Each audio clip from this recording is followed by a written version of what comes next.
welcome to Today in Woburn. We continue our election series with my special guest, Joe Demers, who is a candidate for re-election as City Council Ward 4. Welcome, Joe. Thanks for having me. I'm so glad to be talking with you. It feels like I talked to you forever ago, but I don't actually think it was the case. I think it was just a few weeks ago, but thank you Sure, for yeah, joining me again. no problem. So there's a lot going on in our city as we look to all different kinds of things that are happening as we look to the elections.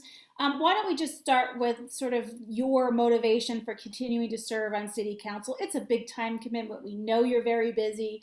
Tell us a little bit Sure. about why you continue to want to serve us in this capacity. Sure, yeah. Well, I've got a long, basically, um, resume of serving my community, from being a legislative aide up at the State House for 10 years, to being on the school committee for 6, and now on the city council. I just love serving our community and bringing a different type of perspective or another voice to a lot of the decision-making processes, but also being an active role in my position as a city councilor, reaching out to the community, getting out there, visiting my constituents who might have issues that they want to show me.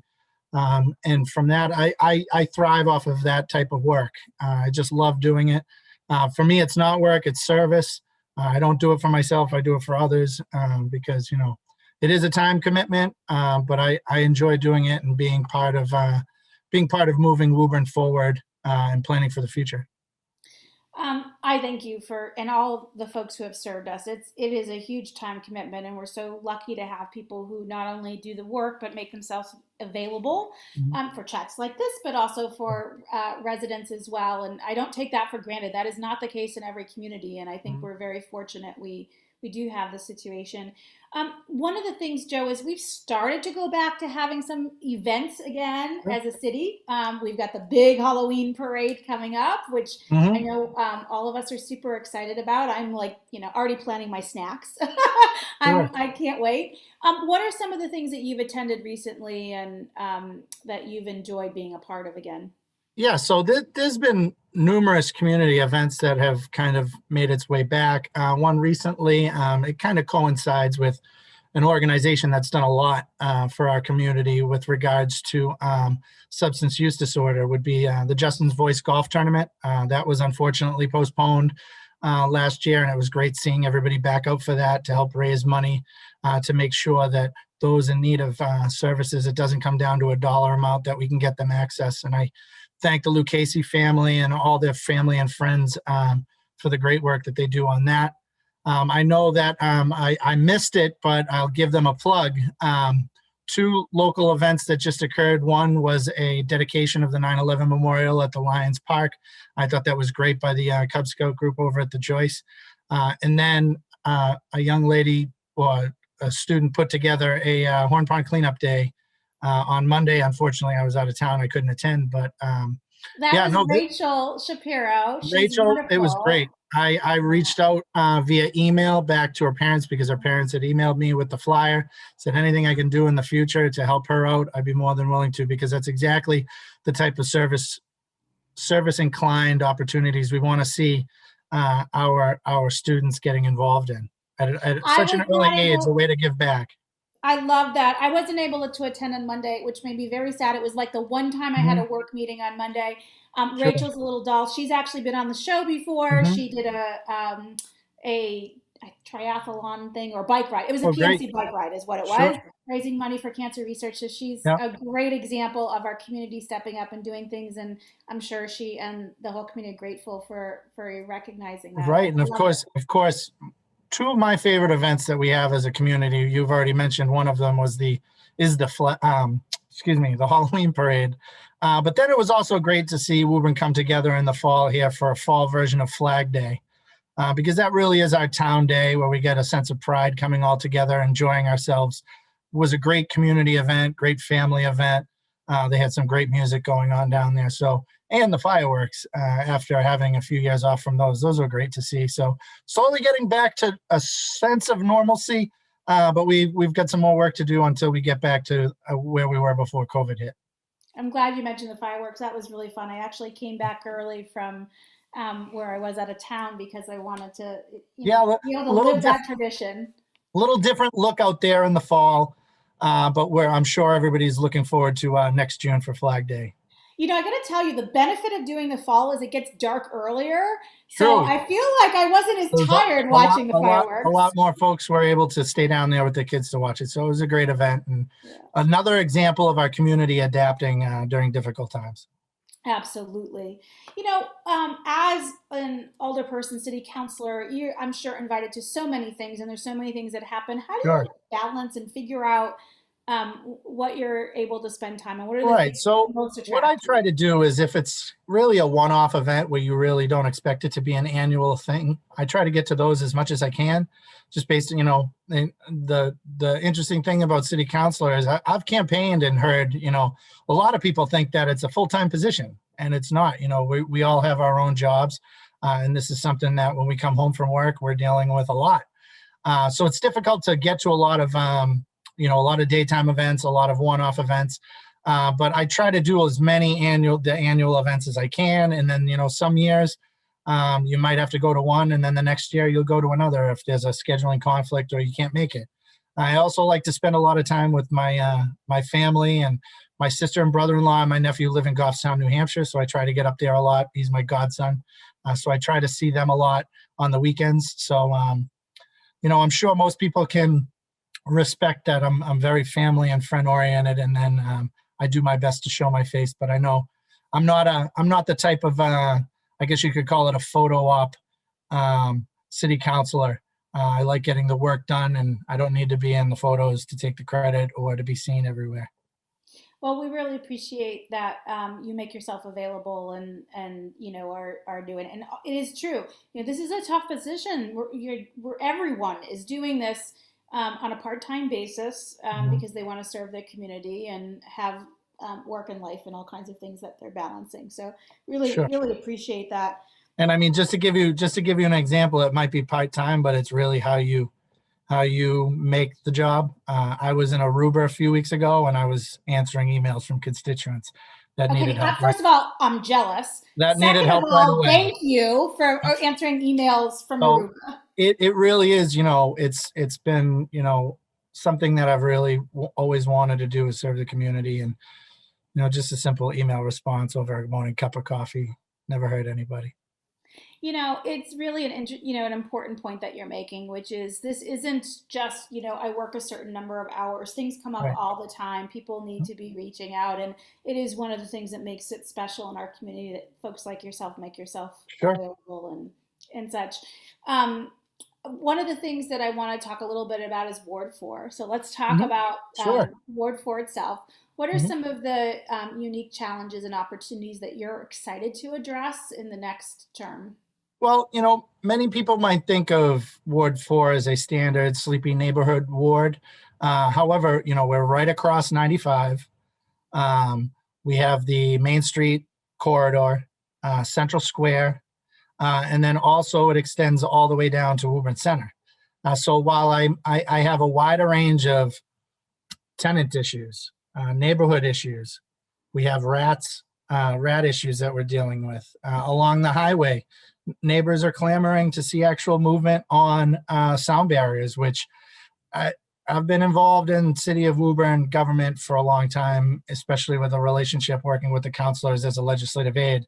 And this goes back quite a while. And it was one of those things that based on a change in the governor administration, it became less of a priority. So what one of my goals is to try to make that a priority again. I've spoken with Representative Haggerty. We're hopeful that maybe there might be an avenue to at least get a study or a sound study done again through possible federal infrastructure funds if Washington can get off their hands and do their job. The other areas of concern that I have in the ward or focuses and priorities, obviously it's always keeping up with roads and sidewalks that need to be redone. We have a computerized system now in the city of Woburn, so it's no longer what your alderman's sway is. It's based on the scores of the roads to make sure that we address equally across the city roads and needs. And need. The other thing I'm looking forward to is small redevelopment in Central Square, and then also in the downtown area to make sure that we're looking at our empty storefronts, trying to make them attractive, reaching out to possible prospective businesses that to let them know that Woburn is a very welcoming community for business. And then areas where some smart growth can help out and revitalize sections of Ward 4 that would be beneficial while also maintaining the character of the ward as well. Let's talk about businesses for a minute, because Sure. obviously you represent the residents, but you do Mhm. have a number of businesses that are in Sure. your ward, and all of us have a much more healthy living environment when we have Mhm. a thriving, healthy business environment and Right. such.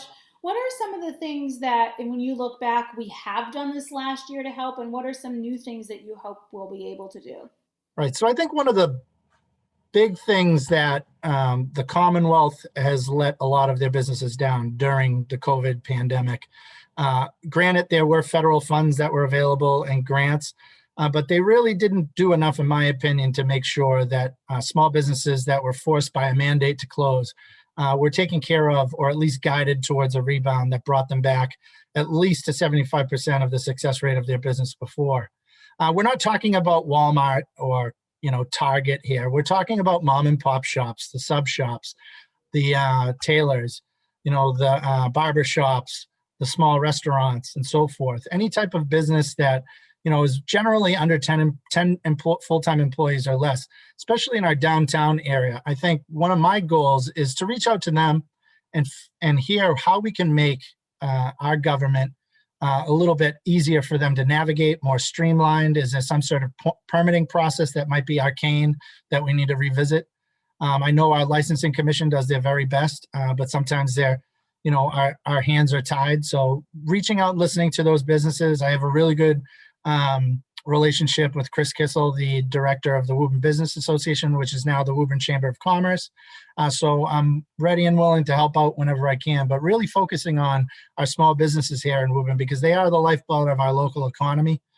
Granted, I know that there are many jobs in other areas of larger businesses, but they have the business models to be able to absorb situations, and a lot of them were allowed to stay open. So right now, focusing on how we can assist those folks that were impacted, making business more attractive in Woburn, and then making sure that we provide a climate that allows folks to start their own businesses. Because, those are the people that are out there. A lot of these places are hiring people as their second jobs, or high school students in their first employment, and it helps families get through. And I think if we make sure that we take care of those small businesses, Woburn becomes stronger for it. I totally agree with you on that. It's really an important part of our economy and our community too. One of the things that our businesses are struggling with, even those that have been more financially stable, are having a hard time in some cases finding staff. Is there anything more that we as a city can do to help connect people looking for work with those who have open positions?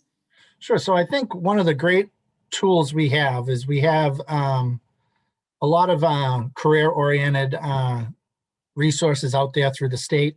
I know before the pandemic, and forgive me because I'm not 100% sure whether they're still operating, but it was known as the Career Place, and then I believe it became the Metro North Regional Employment Board. Reaching out to these organizations, reaching out to the Woburn Chamber of Commerce to connect everybody to see what type of workforce we're looking for, I think is important, because there are folks that are out there that have the skills and talent to do the jobs. It's just they're having a very difficult time doing it. And during the pandemic, one of the negative side effects of shutting down a lot of these businesses is folks couldn't afford, restaurants. The servers couldn't afford to live on the unemployment benefits that they were being provided by the federal government and the state, because they're tipped employees. So there is a lot lower threshold as to what they received on their unemployment. So that all being said, a lot of them found other jobs, went into other industries, and it's been lacking at restaurants. And I do want to advise everybody to please be patient with those folks at our service industry, restaurants, or Dunkin' Donuts, Starbucks, McDonald's, whatnot, because a lot of those folks who were just recently trained to fill in spots that they were having a hard time fill. So we're plugging along. A lot of the local businesses I've talked to that are struggling to find people, it's really a word of mouth, getting out on social media, looking for folks. And it's opened up a lot of opportunities for our younger residents to get into the workforce. So I think just, making sure that we're opening avenues, applying resources that we can to help folks is the most important thing. Yeah, my one of my kiddos was home from college over the Hmm. summer, and not everybody loves to hire somebody just for the summer, but Hmm. we saw a place that was looking for help at a pizza restaurant, and they were more than happy to take it, even if it was Hmm. 2.5 months, Sure. and it Yep. worked out great for them. So helping spread the Hmm. word and all that is really excellent. One of the things that is going to come, right? I know it will come, and we are already starting to see it, even with the struggles that we've had over the last year and a half as an economy and as a country, really, is growth. We in Woburn have had lots of growth. What's your point of view on balancing growth with sort of the quality of life and some of the challenges that growth brings with it? Sure. Well, for Woburn, that's a tough balance because we want to harness that revenue base of growth in order to keep Woburn affordable. Because as you can see in surrounding towns like Burlington or even as far as Waltham, their designated areas for growth allow them to keep their tax rates low while actually becoming a very popular spot for businesses to thrive. My focus has been especially on residential growth, especially in the form of apartments. One of my focuses has been really to keep the types of units at a minimum with regards to the size of those units, so that we do not have this tsunami of students coming into Woburn and making it more difficult for our school system to absorb them within the student population. It's very difficult, though, with zoning. And I've spoken to numerous aldermen about possibly addressing moving forward a little bit more stringent limits on some of the zoning that we allow in order to kind of corral the size of development. Now, that all being said, it is a really big double-edged sword when it comes to restricting, because then you could have a project that comes in that's a 40B. And 40B is considered affordable housing, but I have real concerns with the 40B law across the Commonwealth. And it requires cities and towns to have 10% of their housing stock as affordable. Now, you'll be able to look at any of the meetings that we've discussed with major developers where I have actually done some research and found that, while they might be considered affordable units, there's not going to be a lot of people in Woburn being able to rush to afford these units. I think one of the developments that's already open, you had to be making under $65,000 a year, but be able to afford over $2,000 a month in rent. That's a difficult proposition and not very affordable to me. So one of the things that I was pushing when I was working as a staffer up at the State House was some sort of hybrid plan or change based on the size of the community. We should be, while I'm 100% for affordable housing, making housing more affordable, I think we should also be respecting the communities in terms of the size, scope, and what we're allowing in our communities, especially when those units that they consider affordable are actually just 1% off the market rent. That really isn't affordable right now for most people. You brought up a really important topic that a lot of folks are concerned about, which is affordable housing kind of across the board, Mhm. whether you're Sure. buying, renting. For those of us who are lucky to own property, when Mhm. property value increase, that's a good thing for us Sure. financially. But it makes a lot of first time home buyers sort of an unattainable Mhm. um, position for themselves. And Right. so, what are some of the things that you are taking into account as you're looking at projects like this and we're thinking about affordable housing that we can make available to residents to help them ease into these situations? Yeah. Unfortunately, like it's affordable housing and housing for folks that need it really needs to be something that's driven an interest from the local community and the local government. But we really need the collaboration of our state and federal government in order to come up with more affordable housing. And I'm all for it. It just needs to respect the community and respect the character of Woburn. But also, during 2008, when the economic downturn occurred, you had a lot of people trying to get out from underneath their homes. They were paying all-time rent prices. I know because I worked in the leasing field for apartments. So it's really, we need to pull that balance together of, developers are going to try and make their money. but we need some sort of statewide program that makes a level playing field for everybody and respects the need. And right now, I don't really see that much of a focus on that. I think it's more so around the periphery. Just saying that something's affordable doesn't make it affordable. Yeah, my heart breaks when I see folks who are, they're paying rent and they're paying $2,000, Mhm. $2,500, $3,000 a month for rent, Right. and they can't accumulate enough of a down payment to be able to buy a property. Exactly. That's a mortgage paper. Like, these are Right. really significant amounts of money, and I don't think there's any easy answers. Yep. I mean, But I, Massachusetts does have the first time home buyers program where borrowers can go through a class and be certified as a first time home buyer. They have the ability to look that up on the state website through the Mass Housing and find out ways that they can go about doing that. It does kind of give more of an ability to folks to borrow without that down payment. It's really tough on the finances because it makes you pay an insurance payment each month towards the fact that you will pay back the loan. So it's tough. It's tough out there. Makes it difficult for people in my generation to stay in Woburn. A lot of people my age have moved out. And the prospect of moving back in right now, if they were to sell their properties and in a few years, even wouldn't match what they would need to move back into Woburn. So it's something that we're looking at in terms of a balance. And it's a tough balance because we want to keep Woburn affordable for the people that live here. Yeah, that we are lucky. We as a city do have some services that some other times don't. We have pretty generous waste management, for example. Right. We have free school busing for all Hmm. students as another No, example no, of. no charge athletics, all sorts of stuff that other cities and towns are expected to pay extra for. So we're very grateful for that. With waste management, I mean, you could basically put a tank on the side of the road and waste management's going to take it for you.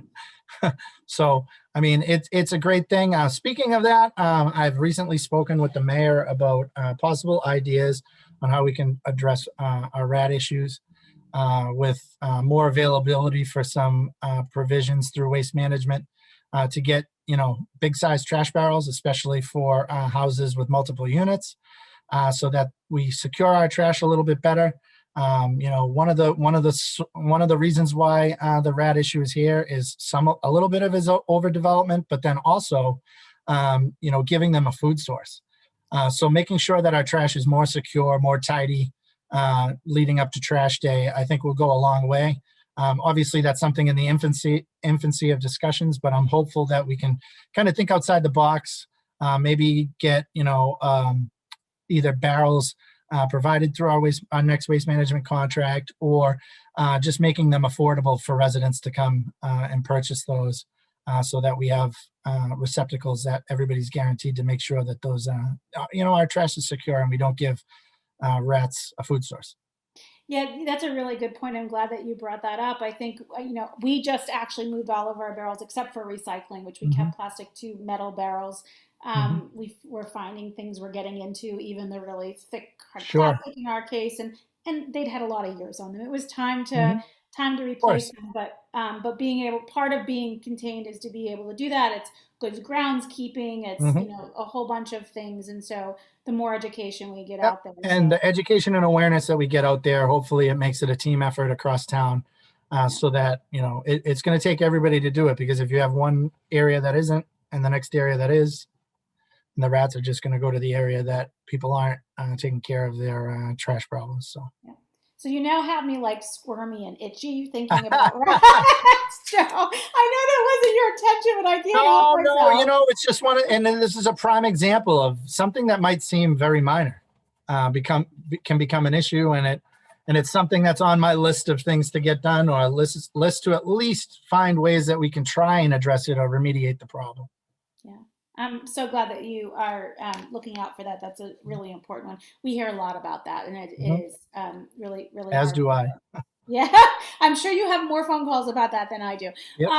Anything else that's going on in Ward 4 that you want folks to be aware of in Well, your thinking I about? mean, the exciting, as you drive by on Main Street from the North Woburn Rotary, you see the new fire station headquarters being built. They broke ground to do the infrastructure work, and they'll probably start structurally in a few months, hopefully. the spring will get really boogieing on the construction there. But that's just, added money towards our infrastructure to make sure that one, our firefighters have a proper facility to be housed in, but two, over time, we need to invest in infrastructure to update and make Woburn more state of the art. That's one of the things in Ward 4. In general, as just a city councilor, I think we're excited for the arrival of the Federal American Recovery Act funds and how we can do some capital investment, whether it's on the city side or some capital investment in the schools to move the district forward. And then, like I had mentioned earlier, I'm interested to see what will end up being the federal infrastructure bill and what Woburn will benefit from with regards to infrastructure funding. Because, one of the problems in the Northeast is, our infrastructure falls apart a lot quicker than most of the other parts of the country, due to snow, the changing seasons, sand and salt on the roads during the winter, and so forth. So investing in our communities that way, it creates jobs in the temporary, but it makes our roads and sidewalks a lot more safer and our neighborhoods safer. So I know we're too early to spend that money yet, although I always like to think ahead and spend the money before I have it. What are the types of investments you would like in terms of building new capital infrastructure, like equipment to help with plowing and things and stuff? Sure. Well, I think that'll be, from the fire and police to the DPW and parks to our schools. I think there's going to be a long list of projects that will be jockeying for a role within that funding source. But I think we're looking at it in a great way in terms of planning it out a few years. The mayor has a sweeping agenda for that. I mean, even one of the constituent issues that were brought to me might actually be able to be helped through that, in the sense of making our children's playgrounds and parks more handicapped or developmentally disabled accessible, or even for medically fragile children, just to be able to make sure that they have access to the same playgrounds and play areas that all children in the city of Woburn should have. I think looking at that is one. I'd like to see some more infrastructure build out within our public safety with East Woburn and the new mall area continuing to grow.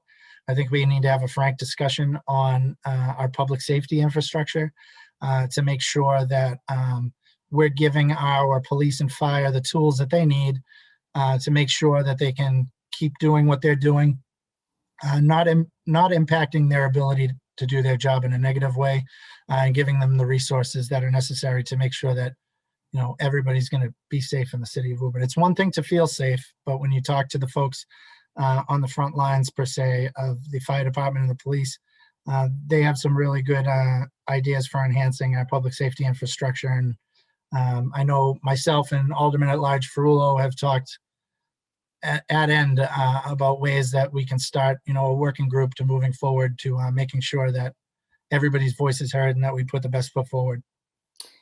Excellent. Thank you so much, Joe, for joining me today. This has been a really valuable conversation. Thank you for having me. I appreciate the outlet. Yeah, always. As folks might be interested in learning more about your campaign and have questions, what's the best place for them to get in touch with you? They can give me a phone call at any time or reach me via my email. I'm not very active on Facebook. Over the past few years, I've found Facebook to actually be more of a hindrance than a help.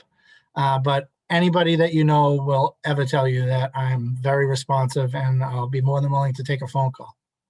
Excellent. Thank you so much. And as always, Woburn, please continue to take good care of each other.